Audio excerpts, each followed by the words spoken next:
దేశవ్యాప్తంగా తెలంగాణకు సంబంధించి ఏదైతే బీసీ బిల్లు 42% రిజర్వేషన్ ఉందో అంశం మీద చాలా చర్చ నడుస్తుంది. ఈ అంశాల గురించి మనతో మాట్లాడడానికి బీఆర్ఎస్ నేత యాదగిరి మనతో పాటు ఉన్నారు. మాట్లాడించే ప్రయత్నం చేద్దాం. చెప్పండి, అసలు వాస్తవంగా తెలంగాణ రాష్ట్రంలో ఏదైతే రేవంత్ రెడ్డి హామీ ఇచ్చినట్టు 42% రిజర్వేషన్ అయ్యే అవకాశాలు ఉంటాయా? నమస్తే. కావాలనే కోరుకుంటున్నాం. ఎందుకంటే బీసీలకు కామారెడ్డిలా ఎలక్షన్ల టైంలో before election it the time of election క్యాంపెనింగ్లో ఆ ప్రచారంలో భాగంగా బీసీ డిక్లరేషన్ కామారెడ్డి డిక్లరేషన్ అని చెప్పేసి 42% బీసీలకు రిజర్వేషన్ స్థానిక ఎలక్షన్ల రిజర్వేషన్ ఇచ్చి ఎలక్షన్లకు పోతా మా ప్రభుత్వం కనుక వస్తే అని చెప్పేసి అప్పటి పిసిసి అధ్యక్షుడు ఇప్పటి ముఖ్యమంత్రి రేవంత్ రెడ్డి గారు చెప్పడం జరిగింది. మరి ఆ తదనంతరము మరి దానికి నమ్మి బీసీలకు 42% రిజర్వేషన్ ఇస్తాడు రేవంత్ రెడ్డి గారు అన్న ఉద్దేశంతో ఆయన నమ్మి ఓట్లేసి ఆయన ప్రభుత్వం అందించారు. అంతవరకు క్లియర్. ఆ తర్వాత దాన్ని మర్చిపోయారు. దాన్ని మర్చిపోయిన దాన్ని ఎన్నో ఉద్యమాల ఫలితంగా ఆర్డినెన్స్ దాకా వచ్చింది. అది ఖచ్చితంగా బీసీలు రావాలని కోరుకుంటున్నారు. వచ్చేదాకా కొట్లాడగిట సిద్ధంగా ఉన్నారు. అలా నో డౌట్. ఖచ్చితంగా కొట్లాడైనా సరే సాధించుకొని తీరుతామన్న ఉద్దేశంతో ఇవాళ బీసీ సంఘాలు కానీ బీసీలు కానీ ఉన్నారు. అంటే బీజేపీ సంబంధించిన ఎంపీ బండి సంజయ్తో పాటు రాష్ట్ర అధ్యక్షుడు కూడా చెప్తున్నాడు, ఏదైతే బీసీ బిల్లులకు సంబంధించి దాంట్లో ఏదైతే ముస్లిం మతం ఉంది కాబట్టి మేము రిజర్వేషన్ ఇవ్వలేకపోతున్నామని కూడా వాళ్ళు అంటే వెనక్కి పంపించిన పరిస్థితి. ఇప్పుడు ఈ రాష్ట్రంలో 42% రిజర్వేషన్కు ఆర్డినెన్స్ ఇస్తాను, మరి ఉభయ సభలలో బిల్లు పెట్టడము 42% బిల్లు పెట్టడం మనం చూసినాం. అది తూతూ మంత్రమా, అది వర్కౌట్ అవుతుందా అనేది తర్వాత విషయం. కానీ మరి ఇందులోనే ముస్లింలకు 10% ఉందన్న సంగతి మరి బీజేపీ నాయకులకు ఎట్లా తెలిసింది? మరి బీజేపీకి కాంగ్రెస్కు ఏమన్నా మరి లోపాకార ఒప్పందం ఏమన్నా ఉందా? ఎందుకంటే ఈ రాష్ట్రంలో మరి బీసీ సంఘాలకు తెలియదు. మరి బీసీ సంఘాలు రిజర్వేషన్ గురించి కొట్లాడిన వాళ్ళకి ఎవరికి తెలియదు. మరి కేవలం బండి సంజయ్కే ఈ విషయం ఎట్లా తెలిసిన విషయం కింద తెలియాలి. ఎందుకంటే ఆ బీసీ బిల్లు మరి 42% పెట్టిన దాంట్లో ముస్లింలు పెట్టిండ్రా పెట్టలేదు అన్న విషయం మీకు ఎవరికి తెలియదు. మరి బండి సంజయ్కి ఒక్కరికి ఎట్లా తెలుసు? మరి ఆ బిల్లు చూపించాలి కదా.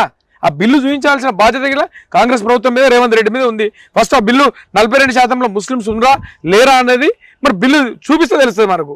అది ఎవరికి తెలియదు. అది ఇప్పుడు మరి సంజయ్ ఎట్లా చెప్తున్నావు మాకు తెలియదు. మరి హైకోర్టు ఏమో స్థానిక సంస్థలు ఎలక్షన్లు పెట్టాలని చెప్తుంది. మరోపక్క కాంగ్రెస్ నేతలేమో బీసీ బిల్లు అయిపోయే వరకు కూడా ఎలక్షన్లు ముందుకు పోమని చెప్తున్నారు. ఎట్లుంటుంది అంటారు పరిస్థితి? అంటే ఖచ్చితంగా బీసీలు ఇట్లా కొట్లాడుకుంటున్నారు. ఏంటంటే బీసీ బిల్లు పెట్టిన తర్వాతనే 42% రిజర్వేషన్లు స్థానిక ఎలక్షన్ల ఇచ్చిన తర్వాతనే ఎలక్షన్లో పోవాలని చెప్పేసి బీసీ సంఘాలు కానీ మరీ ముఖ్యంగా మీ అందరూ తెలుసు ఈ అంశం మీద మొట్టమొదటి నుండి ఈ కామారెడ్డి డిక్లరేషన్ అని పేరు తెచ్చిన వ్యక్తే జాగృతి వ్యవస్థాపక అధ్యక్షురాలు కవితక్క గారు. మరి ఆమె ఖచ్చితంగా ఈ ఘనత ఉంటుంది. ఎందుకంటే ఈ అంశాన్ని మర్చిపోయారు జనాలు. బీసీ సంఘాలు కానీ బీసీలు కానీ మర్చిపోయారు. మర్చిపోయిన దాన్ని మళ్ళీ తెరపైకి తెచ్చింది కవితక్క, ఎమ్మెల్సీ కవితక్క గారు ఖచ్చితంగా. ఎందుకంటే మన ఇందిరా పార్క్ దగ్గర ఎన్నో ధర్నాలు చేసింది. స్పెషల్గా ఈ సంవత్సరము జనవరి 3వ తారీఖు నాడు కామారెడ్డి డిక్లరేషన్ అనే ఒక కామారెడ్డి డిక్లరేషన్లో 42% బీసీలకు రిజర్వేషన్ ఇస్తున్నారు కదా, దాని సంగతి ఏంటి అని చెప్పేసి జనవరి 3వ తారీఖు నాడు ఇందిరా పార్క్లో ధర్నాగిలా చేయడం జరిగింది. గత 10 ఏళ్ళు ఏదైతే బీసీ నినాదాన్ని కూడా నిర్వీర్యం చేసిరో, అధికారం పోయిన వెంటనే బీసీలు గుర్తుకొచ్చిరో ఆ కపట ప్రేమ చూపిస్తున్నారు అంటూ కూడా చాలా మంది కాంగ్రెస్ నేతలతో పాటు బీజేపీ నేతలు కూడా అంటున్నారు. ఆ రోజు పరిస్థితులు ఇప్పుడు మేము ఆ రోజు చెప్పలే, బీఆర్ఎస్ నాయకులు కానీ బీఆర్ఎస్ ప్రభుత్వం కానీ 42% 50% ఇస్తామని చెప్పలే. మీ అందరు తెలుసు. కేవలం వీళ్ళు ప్రభుత్వం రానికి బీసీలను మోసం చేయాలన్న ఉద్దేశంతో రాష్ట్ర ప్రభుత్వం ఏదైతే రేవంత్ రెడ్డి గారు చెప్పినో ఆయన చెప్పిందని మేము అడుగుతున్నాం. చెప్పందని అడుగుతలేం కదా. నువ్వు చెప్పిన హామీ మరి 56%, 50కి పైన దాదాపు 56% అనుకుంటున్నాం. బీసీ రిజర్వేషన్ ఉంది కాబట్టి బీసీలు ఉన్నారు కాబట్టి మీరు చెప్పిన రిజర్వేషన్ మేము ఇవ్వమని అడుగుతున్నాం. కానీ మీరు చెప్పండి కాదు కదా. ఇది కాంగ్రెస్ ప్రభుత్వము రేవంత్ రెడ్డి గారు చెప్పిన అంశమే కదా 42% రిజర్వేషన్ అనేది. అదే అడుగుతున్నాం, అదే డిమాండ్ చేస్తున్నాం. మేము రాష్ట్ర వ్యాప్తంగా చాలా గొప్ప చేసినాం, కులగణన కావచ్చు, ఏదైతే వాళ్ళకి సంబంధించి సర్వే చేసినామని చెప్తున్నారు. రిపోర్ట్లు కూడా ఇప్పటి వరకు కూడా ఎక్కడ కూడా బయట పెట్టట్లేదు, పబ్లిక్ డొమైన్ లో కూడా పెట్టట్లేదు. ఎట్లా చూస్తారు ఇది? మేము ఇట్లా అదే డిమాండ్ చేస్తున్నాం. ఎందుకంటే 42% రిజర్వేషన్ ఇస్తున్నారు కదా, మీ రాహుల్ గాంధీ దేశం మొత్తం కాన్స్టిట్యూషన్ రాజ్యాంగం బుక్ పట్టుకొని ఏం చెప్తుండు ఆయన, బీసీలు ఎంతనో మీరెంతో మీకంత రిజర్వేషన్ అంటుండు. కానీ మీరు చేసిన లెక్క ప్రకారం ఈవెన్ రేవంత్ రెడ్డి చేసిన సర్వే ప్రకారం ఇట్లా 46% బీసీలు ఉండరు అంటారు. అప్పటికి మీరు తక్కువ చేసి చూపిస్తారు. దాదాపు 6%, 52% ఉన్న బీసీలను 46% చూపిస్తారు. సరే ఓకే, 46% చూపిస్తారు. మీ రాహుల్ గాంధీ ప్రకారం ఇట్లా 46% రిజర్వేషన్ ఇవ్వాలి, అంతే కదా. కాకపోతే ఇప్పుడు 46% కాకుండా నువ్వు 42% అంటున్నావు. మరి మీ నేత కదా రాహుల్ గాంధీ, మీరు ఆయన కాంగ్రెస్ వేరు, మీ కాంగ్రెస్ వేరు కదా. రాహుల్ కాంగ్రెస్ వేరు, రేవంత్ రెడ్డి కాంగ్రెస్ వేరు కాదు కదా. మరి నిజంగా 42% ఇస్తాను కదా, ఆ 42% అన్న చట్టబద్ధత కలిగినటువంటి రిజర్వేషన్ కావాలనే మా డిమాండ్. అంటే రాష్ట్రంలో కేవలం 3 మాత్రమే బీసీ మంత్రులు ఉన్నారు. అందులో ఒక మహిళా కోటలో కూడా కొండ సూర్యకని తీసుకున్నారు. ఓన్లీ 2 మాత్రమే బీసీ మంత్రులు ఉన్నారు. ఎట్లా చూస్తారు ఇది? అంటే నిజంగా చెప్పాలంటే సరే, మంత్రిత్వము బీసీలకు వాటా గురించి కొట్లాడుతున్నాం. ఇప్పుడు ఫస్ట్ అయితే ఇప్పుడు స్థానిక ఎలక్షన్లే కాదు, నిజంగా చెప్పాలంటే శాసనసభ ఇట్లా రేపు రిజర్వేషన్ రావాల్సిన అవసరం ఎంతైనా ఉంది బీసీలకు. ఎందుకంటే బీసీలకు రిజర్వేషన్ రాకుండా బీసీలు చాలా నష్టపోతారు. మీరు చరిత్ర చూసుకున్నట్టయితే అసెంబ్లీలో చూసుకున్నా, పార్లమెంట్లో చూసుకున్నా, మరి ఎస్టీలకు రిజర్వేషన్ ఉంది కాబట్టి వాళ్ళు అసెంబ్లీ దాకా, పార్లమెంట్ దాకా పోగలుగుతారు. కానీ రిజర్వేషన్ లేదు కాబట్టి బీసీలు కనీసం మెట్లెక్కలేకపోతారు. కొన్ని కులాలు అయితే, కొన్ని బీసీలలో కొన్ని కులాలు అయితే కనీసము జెడ్పీటీసీ, ఎంపీటీసీలు ఇట్లా కాని కులాలు ఇట్లా చాలా ఉన్నాయి బీసీ. అలాంటి కులాలకి ఇట్లా 42% రిజర్వేషన్ వస్తే న్యాయం జరుగుతుందని మాకు కొట్లాట. అంటే చాలా వరకు కూడా బీసీలకు న్యాయం చేస్తామని కాంగ్రెస్ ప్రభుత్వం చెప్తుంది. మరోపక్క పదుల విషయంలో కొద్దిగా వెనక్కి తగ్గుతున్నారు, పదువులంతా కూడా వాళ్ళ సామాజిక వర్గానికి ఇస్తున్నారు అంటూ కూడా చర్చ నడుస్తుంది. ఎట్లా చెప్తారు ఈ విషయంలో? ఇది ఖచ్చితంగా జరుగుతుంది కాబట్టి చెప్తారు. ఎందుకంటే వాస్తవానికి కూడా బీసీలకు పదవులు రావట్లేదు. మా డిమాండ్ ఇట్లా అదే, బీసీలకు రిజర్వేషన్ ఇస్తా అని బీసీలు 50%కు పైన ఉండని చెప్పేసి రాహుల్ గాంధీ, మరి తెలంగాణ ప్రభుత్వంలో బీసీలు కనబడతలేరా? మరి బీసీలు ఇక్కడ ఇట్లా 50% పైకురు కదా, మరి 50% పైన ఉన్నటువంటి బీసీలకు మరి ఆ పార్టీలు ఉన్న వాళ్ళకి ఇట్లా మీరు న్యాయం చేయాలని చెప్పేసి ఇట్లా ఈ సందర్భంగా డిమాండ్ చేస్తున్నాం. అంటే బనకచర్ల ఇష్యూ కూడా చూసారు కదా, దానికి సంబంధించి చంద్రబాబు నాయుడు ఎవరికి తెలంగాణకు కాదు, ఆంధ్ర కాదు, దేనికి కూడా నష్టం జరగకుండా మేము చూసుకుంటాం, బనకచర్ల ప్రాజెక్టు ఎలాగైనా కట్టి తీరుతామంటూ లోకేష్ కూడా నిన్న వ్యాఖ్యలు చేశారు. ఎట్లా చూస్తారు ఇది? ఇప్పుడు ఈ బనకచర్ల కట్టాలంటే గోదావరి జల విద్యుత్తు ఏంది మన పోరాట ఏదో ఏదైనా ఇష్యూ వచ్చినట్టయితే 1980లో ఒక చట్టమో ఏదో ఉంది 1980లో. దాంట్లో ఏం చెప్పారంటే ఎక్కడ ఏ ఇష్యూ వచ్చినా సవరించుకోవాలి, మాట్లాడుకోవాలి, ఒప్పందాలు చేసుకోవాలి. ఇంకొకటి ఆంధ్రప్రదేశ్ విభజన సవరణ చట్టం ఏదైతే ఉందో దాని ప్రకారం ఇట్లా ఏ ప్రాజెక్టు కట్టినా అనుమతి తీసుకోవాల్సిన అవసరం ఇట్లా ఉంది. కాకపోతే ఏది లేకుండా, ఎవరిని అడగకుండా కేంద్రానికి పోయి మళ్ళీ వాళ్ళు నిధులు అడగడము బనకచెర్ల మీద. బనకచెర్ల ప్రాజెక్టు కనుక కడితే ఖచ్చితంగా కృష్ణా బేసిన్ రైతులకు అన్యాయం జరుగుతుంది కాబట్టి దాన్ని అడ్డుకుంటాం. ఖచ్చితంగా బనకచెర్ల కట్టరే. అంటే బనకచెర్ల విషయంలో ఏదైతే బీఆర్ఎస్ పార్టీ సంబంధించిన ఎంపీలు లేని లోటు కనబడుతుంది. ఎందుకంటే బీజేపీ, కాంగ్రెస్ రెండు కూడా ఈ విషయం పట్ల మౌనంగా వ్యవహరిస్తున్నారు. ఖచ్చితంగా కనబడుతుంది. ఎందుకంటే నిజంగా బీఆర్ఎస్ ఎంపీలు ఉన్నట్టయితే పార్లమెంట్లో ఖచ్చితంగా దాన్ని క్వశ్చన్ చేసేటోళ్ళు. మరి ఈరోజు బీజేపీ ఎంపీలకి ఇట్లా మేము అదే డిమాండ్ చేస్తున్నాం.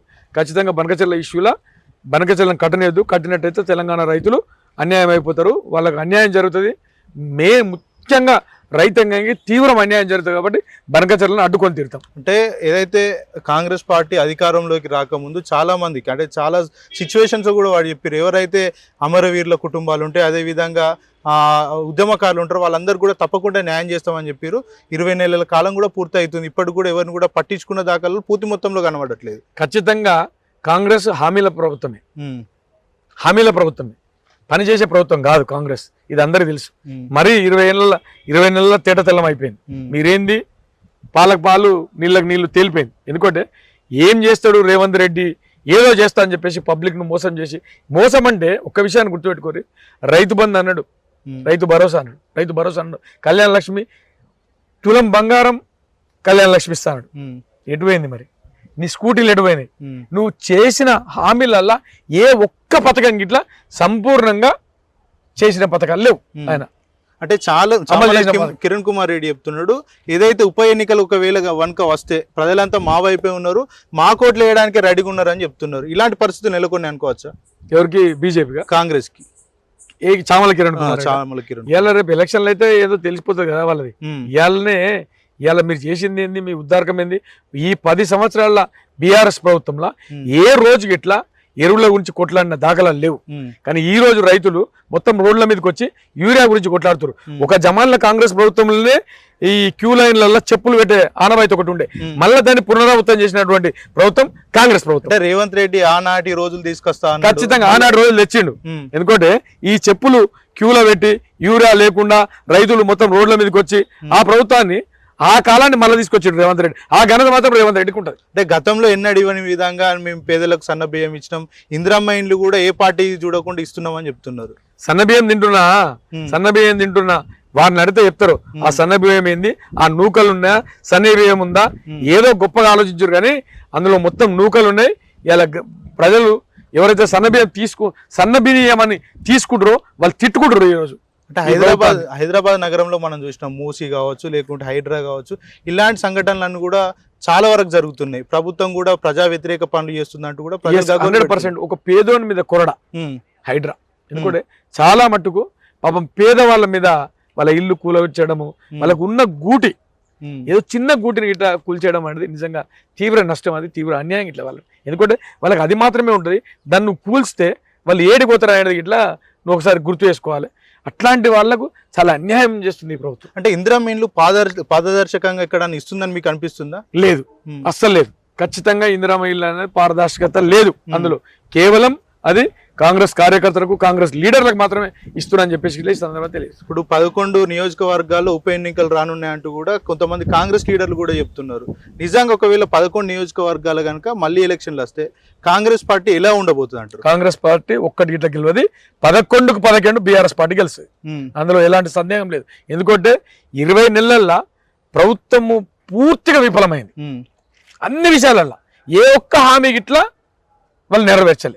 కాబట్టి ఖచ్చితంగా 11 బీఆర్ఎస్ పార్టీ గెలుస్తుంది. ఇలా రాష్ట్ర ప్రభుత్వం ఫెయిల్ అయినందుకు రాష్ట్ర ప్రజలంతా ఆ రోజు కేసీఆర్ ప్రభుత్వం ఇట్లుంటుండే అన్న ఉద్దేశంగా కేసీఆరే కావాలి, మళ్ళీ రావాలి, కేసీఆర్ బీఆర్ఎస్ ప్రభుత్వం కావాలి, కేసీఆర్ ముఖ్యమంత్రి కావాలని ఈ రాష్ట్ర ప్రజలందరూ కోరుకుంటారు. అంటే గత 10 ఏళ్ల పాటు బీసీలకు సంబంధించి ఏదైతే ఆర్థికంగా వాళ్ళకు తోడ్పాటు అందించడం కానీ, అంటే వాళ్ళ కుల రక్షణకు సంబంధించి, కుల వృత్తులకు సంబంధించి కూడా చాలా వరకు కేసీఆర్ బాగా చేసిండంటూ బీసీలు చెప్తున్నారు. మరి వీళ్ళంతా కూడా ఇంకా ఎక్కువ మొత్తంలో హామీలు ఇచ్చారు అధికారంలోకి రావడానికి. అవన్నీ కూడా ఇంప్లిమెంటేషన్ ఉంటున్నాయా, లేకపోతే వాళ్ళు చెప్పినట్టు ఎట్లాంటి సిచ్యువేషన్లు? ఇవాళ ఇంప్లిమెంటేషన్ ఎక్కడిది? ఒక్క విషయం చెప్తా. ఇవాళ గొల్ల కాపులకు అనుకో, గొల్ల కురుమలకు ఆ రోజు గొర్రెలు ఇచ్చినాం, బతుకు తెరువు కోసం ఇచ్చింది. ఈరోజు కులాలు మాకే గొర్రెలు కావాలన్నా వాళ్ళ గొర్రెలు అది తప్పు. ఎందుకంటే గొర్రెల మీద జీవం సాగిస్తోళ్ళు ఇట్లా ఉంటారు కదా, అందరు ఎంప్లాయీస్ ఉంటారు కదా, అందరు రాజకీయ నాయకులు ఉంటారు కదా. ఇప్పుడు ఇలా ముదిరాజులు ఉండరు, ముదిరాజులు లీడర్లు, ముదిరాజులు డాక్టర్లు, అడ్వకేట్లు, సేమ్ టైంలో బెస్తలు ముదిరాలు చేపల వృత్తి మీద ఇట్లా ఆధారపడ్డారు, ఇట్లా ఊరు. మరి ప్రతి సంవత్సరము గత ప్రభుత్వంలో 90,000 కోట్ల రూపాయలు మత్స్య పరిశ్రమ మీద ఇన్వెస్ట్ చేసింది. ఏది? బీఆర్ఎస్ ప్రభుత్వంలో కేసీఆర్ గారు. మరి ఈ ప్రభుత్వంలో 21,000 ఇచ్చి అందులో 19,000 మాత్రమే రిలీజ్ చేసినాయి. అంటే ఇట్లా కుల వృత్తులను డెవలప్ చేసే క్రమంలో బీఆర్ఎస్ ప్రభుత్వంలో కేసీఆర్ గారు చాలా చేశారు. దానికి పూర్తిగా విరుద్ధంగా చేసినటువంటి ప్రభుత్వం ఈరోజు రేవంత్ రెడ్డి ప్రభుత్వం. అంటే హామీల పేరు చెప్పి కోట్లు దండుకున్నారంటూ కూడా కాంగ్రెస్ నేతలు సవాళ్లు కావచ్చు, ఆరోపణలు ఇస్తున్నారు. ఏం చెప్తారు ఈ విషయం? ఇప్పుడు అభివృద్ధి చేసిన రాష్ట్రాన్ని, అభివృద్ధి జరుగుతున్నప్పుడు ఎన్నో విమర్శలు వస్తాయి. దాన్ని ఫేస్ చేయడానికి అలాంటి వాటిని ఎన్నో ఫేస్ చేసిన కేసీఆర్ గారు ఇట్లాంటి ఆయన జీవితంలో, ఆయన అనుభవంలో ఎన్నో చూసిండు. ఇప్పుడు రాదు అన్నారు, తెలంగాణ రాదు అన్నాడు, రాదన్న తెలంగాణ తెచ్చి చూపించడం లేదా? మరి కొత్త రాష్ట్రం అసలు అంధాకారం అయిపోతా అన్నాడు. ఇదే అప్పటి ముఖ్యమంత్రి కిరణ్ కుమార్ రెడ్డి. అంధాకారం అయిందా? అసలు 24 గంటలు ఒక్క రోజు గిట్లా కరెంట్ లేకుండా పరిపాలించినటువంటి ఘనత కేసీఆర్ గారిది. ఈ రోజు కరెంట్ పోతుంది. 10 సంవత్సరాల బీఆర్ఎస్ ప్రభుత్వంలో కేసీఆర్ గారు ముఖ్యమంత్రి ఉన్నప్పుడు ఏ ఒక్క రోజు గిట్లా కరెంట్ పోలే. ఏ రైతును అడిగినా చెప్తారు, ఏ ఇండస్ట్రీని అడిగినా చెప్తారు. అంటే కరెంటు కోతలు ఎక్కడ లేవు, కేవలం కృత్రిమ కరెంటు కోతలు సృష్టిస్తున్నారు బీఆర్ఎస్ నేతలు అని చెప్తున్నారు. అది బీఆర్ఎస్ ఇళ్లలో పోతలేదు కదా, అందరి దగ్గర పోతుంది కదా, ఏ ఒక్కరి దగ్గర రాష్ట్రం మొత్తం మీద పోతుంది, ఏ ఒక్కరి ఇంట్లో కాదు కదా. రాష్ట్ర ప్రజలను అడిగితే చెప్తారు కదా కరెంటు పోతుందా పోతలేదా అన్న సంగతి వాళ్ళు చెప్తారు. ఎప్పుడు ప్రతిదాన్ని రాజకీయంగా చూడొద్దు వాళ్ళు కూడా. అది రియాలిటీకి రావాలి, రియాలిటీకి రావాలి. ఇలా మీరు అన్నట్టుగా ఇలా బీసీ బిల్లుని ఇట్లా అదే చేసారు వాళ్ళు. బీసీ బిల్లు చరిత్ర ఒక 2 నిమిషాలు చెప్తాను నేను. బీసీ బిల్లు ఇస్తానండు కామారెడ్డిలో ఆయన చెప్పి 42% రిజర్వేషన్ ఇస్తాను, మర్చిపోయిన దాన్ని మళ్ళీ తెలంగాణ జాగృతి కవిత ఉద్యమంతో బీసీ సంఘాలను బీసీలను మరి తట్టి లేపితే మళ్ళీ ఉద్యమాలు స్టార్ట్ అయింది. ఆ స్టార్ట్ అయిన క్రమంలో మరి ఇదే ఇందిరాపర్లో ఎన్నోసార్లు ధర్నా చేసినాం, బహిరంగ సభలు చేసినాం. మరి అదే విధంగా ఉమ్మడి జిల్లాల్లో ప్రతి జిల్లాల్లో బీసీ రౌండ్ టేబుల్ సమావేశం ఏర్పరిచినాం. కవిత అక్క నాయకత్వంలో ఆమె ఆధ్వర్యంలో జాగృతి యూపీఎఫ్ యునైటెడ్ పూలే ఫ్రంట్ అనే ఒక సంస్థ ద్వారా ఈ రెండింటితోని ఆర్గనైజేషన్ చాటి బీసీలకు 42% రిజర్వేషన్ ఎట్లా చేసి ఇప్పియాలి ఈ కామారెడ్డి డిక్లరేషన్లో చెప్పిన విధంగా అని చెప్పేసి దీన్ని ఒక అంశంగా తీసుకొని మరి చాలా పోరాటాలు చేసింది. ఆ పోరాటాల ఫలితమే ఉభయ సభలలో బిల్లు పెట్టడం, శాసనసభలు కానీ శాసనమండలి. ఆ తర్వాత ఏమైంది, ఆ తర్వాత డెడికేషన్ కమిషన్ మీద ప్రెజరేషన్, డెడికేషన్ కమిషన్, ఆ తర్వాత రీసర్వే, ఆ తర్వాత ఈ రీసర్వే అయిన తర్వాత ఇది కాలే బిల్లు పాస్ చేసి అది చేసి ఇది చేసి పోయి తీసుకుపోయి ఎడబెట్టారు గవర్నర్ దగ్గర, రాష్ట్రపతి దగ్గర పెండింగ్ ఉంది. మరి రాష్ట్రపతి దగ్గర పెండింగ్ ఉన్న బిల్లు మరి అది రిజెక్ట్ చేస్తలేరు, పాస్ చేస్తలేరు. మరి దీని మీద రాష్ట్రపతి మీద ఏమైనా యాక్షన్ చేసిరా రాష్ట్ర ప్రభుత్వం అంటే ఏమీ చేయలే. మరి రాష్ట్ర ప్రభుత్వం యాక్షన్ చేయాల్సింది, మరి రాష్ట్రపతి మీద కోర్టుకు పోవచ్చు కదా, సుప్రీంకోర్టు పోయే అవకాశం ఉంది కదా, మరి ఎందుకు చేయాలి? ఒక్కటి ఇది ఇట్లా పెండింగ్ ఉండగానే ఈ రాష్ట్ర ప్రభుత్వం మీద ఎలాంటి చర్య తీసుకోకుండా, రాష్ట్రపతి మీద ఎలాంటి చర్య తీసుకోకుండా మళ్ళీ ఏం చేసిండు, మేము మళ్ళీ స్టార్ట్ చేసినాం ఈ తెలంగాణ జాగృతి కవితక్క గారి పోరాటాలు మళ్ళీ మొదటికి వచ్చి మళ్ళీ స్టార్ట్ చేయగానే ఆర్డినెన్స్ చేస్తున్నాం అన్నాడు, ఆర్డినెన్స్ తెచ్చి ఏం చేశారు, గవర్నర్ దగ్గర పెట్టారు. గవర్నర్ ఏం చేశారు, సాలిసిటర్ పంపించాడు. గవర్నర్ డిసిషన్ తీసుకోవచ్చు కానీ సాలిసిటర్ పంపించాడు, మరి లీగల్ ఒపీనియన్ అన్నాడు. అది అవసరం లేకుండా పంపించాడు. సరే ఓకే పంపించడం రాష్ట్ర ప్రభుత్వం ఏం చేయాలి, రేవంత్ రెడ్డి గారు నువ్వు అటు రాష్ట్రపతి మీద కోర్టుకు పోలే, ఇటు గవర్నర్ మీద కోర్టుకు పోలే. మరి ఇద్దరి మీద కోర్టుకు పోయే అవకాశం ఉన్నా గానీ మరి కోర్టుకు ఎందుకు పోలే, ఇది ఒకటి చెప్పాలి. ఎవరు ఉన్నారు అనుకుంటున్నారు? 100% బీజేపీ కాంగ్రెస్ పార్టీ కొల్లిడై చేస్తున్నాయి. అంటే బీజేపీకి 8 మంది ఎంపీలు, మళ్ళీ ఎందుకు అడుగుతలేరు వాళ్ళు? మళ్ళీ వాళ్ళు అడగకుండా కొత్త ఈయన బండి సంజయ్ ఏమంటాడు, 42%లో 10% ముస్లింలకు ఉందంటారు. మరి ఆ బిల్లు చదివింది ఓన్లీ సంజయ్ అన్న, ఇక ఎవరు చదవలే. మరి ఇక్కడ ఎవరు తెలియని విషయము సంజయ్ అని తెలిసిన మాకిట్లా మేము గిట్లా అడుగుతున్నాం, బిల్లులు ఏముందో పెట్టమంటున్నాం. బిల్లులు 42% ముస్లిం రిజర్వేషన్ ఉందా లేదా మరి పెట్టమని అంటాం. బీసీల మీద కేవలం బీజేపీ నాయకులకు మాత్రమే ప్రేమ ఉన్నది, బీజేపీ పార్టీకి మాత్రమే ప్రేమ ఉన్నది. తెలంగాణలో బీసీలను ముఖ్యమంత్రి చేస్తాను ప్రకటించింది ఫస్ట్ మేమే అని చెప్తున్నారు వాళ్ళు. మనం కనవాలేదా? మనం కనబడదు కదా, వాళ్ళ రాష్ట్ర అధ్యక్షుడు చేసినప్పుడే వాళ్ళ బీసీల మీద వాళ్ళకున్న ప్రేమ కనబడ్డది. మరి బీసీ రాష్ట్ర అధ్యక్షుడు ఎందుకేలే? మరి బీసీ రాష్ట్ర అధ్యక్షుడు వేయొచ్చు కదా, మరి ఓసీ రాష్ట్ర అధ్యక్షుడు ఎందుకు వేసారు? మరి మళ్ళీ ఏమనంటే బీసీ సీఎంని చేస్తాం.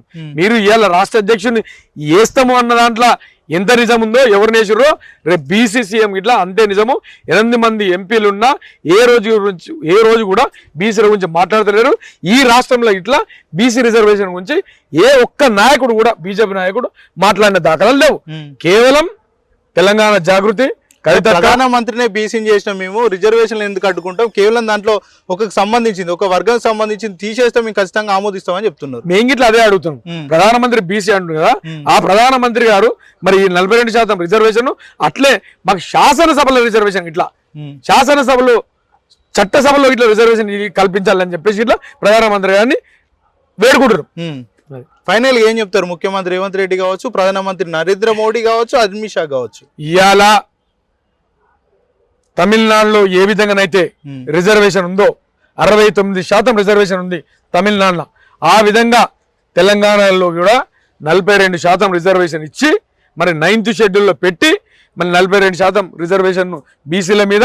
అదేవిధంగా ఈ సందర్భంగా నేను ప్రధానమంత్రికి ఇట్లా సవినయంగా వేడుకుంటున్నా, మరి అయ్యా మీరు బీసీ కదా, మరి బీసీ కాబట్టి చట్టసభల్లో ఇట్లా బీసీలకు రిజర్వేషన్ తెండి.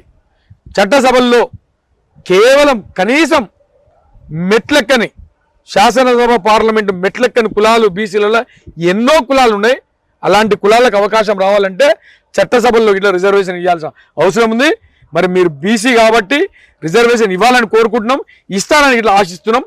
అదేవిధంగా ఈ రాష్ట్రంలో 42% రిజర్వేషన్ ఇచ్చిన తర్వాతనే స్థానిక ఎలక్షన్లో పోవాలని చెప్పేసి ఇట్లా కిరణ్ కుమార్ డిమాండ్ చేస్తున్నాం. మరి గతంలో చరిత్రలు ఇట్లున్నాయి. తమిళనాడులో 9 సంవత్సరాలు రిజర్వేషన్ ఇచ్చేంత వరకు 9 సంవత్సరాలు స్థానిక ఎలక్షన్లు ఆగిపోయిన చరిత్ర ఇట్లా తమిళనాడు ఉంది. ఇప్పుడు మీరు కూడా రిజర్వేషన్లు ఇచ్చేంత వరకు కూడా మీరు ఎన్నికలకు పోవద్దు. ఇది మా డిమాండ్. ఖచ్చితంగా 42% మీరు ఏ విధంగా చెప్పారో ఆ విధంగా 42% రిజర్వేషన్ ఇచ్చిన తర్వాతనే మీరు స్థానిక ఎలక్షన్లు పోవాలి. లేకుండా రిజర్వేషన్ ఇవ్వకుండా స్థానిక ఎలక్షన్లు పోయే ప్రయత్నం చేస్తే మాత్రం ఖచ్చితంగా బీసీ సంఘాలుగా జాగృతి, తెలంగాణ జాగృతిగా, యూపీఎఫ్ యునైటెడ్ పూలే ఫ్రంట్ సంస్థగా ఈ ఖచ్చితంగా కవితక్క ఆధ్వర్యంలో అల్లుపెరుగని పోరాటాలు ఉంటాయి, అడ్డుకుంటాం. ఖచ్చితంగా రిజర్వేషన్ ఇచ్చిన తర్వాతనే పోవాలని చెప్పేసి మా డిమాండ్. అదేవిధంగా బీసీ సంఘాలు ఇట్లా ఇంకొక విషయానికి ఇట్లా బీసీ సంఘాలు, బీసీ నాయకులు, వివిధ కులాలు అన్ని కులాలు ఈ రాష్ట్రంలో ఉన్నటువంటి 112 బీసీ కులాలకు సవినీయంగా వేడుకుంటున్నా. మన గురించి కవితక్క పోరాటం చేస్తుంది. 4 నుండి 7 తారీఖు వరకు 72 గంటలు నిరాహార దీక్ష చేస్తుంది ఇందిరా పార్క్లో. కాబట్టి అన్ని కులాల మద్దతు ఆమెకు ఉండాలి. ఆమె మన గురించి కొట్లాడుతుంది, మన రిజర్వేషన్ గురించి నిరాహార దీక్ష చేస్తుంది. కాబట్టి ప్రతి కుల సంఘాల నాయకులు పెద్ద ఎత్తున ఈ రాష్ట్రం నలుమూలల నుండి పెద్ద ఎత్తున వచ్చి ఆమెకు మద్దతు చెప్పాలని చెప్పేసి ఈ సందర్భాన్ని నేను కోరుకుంటున్నాను.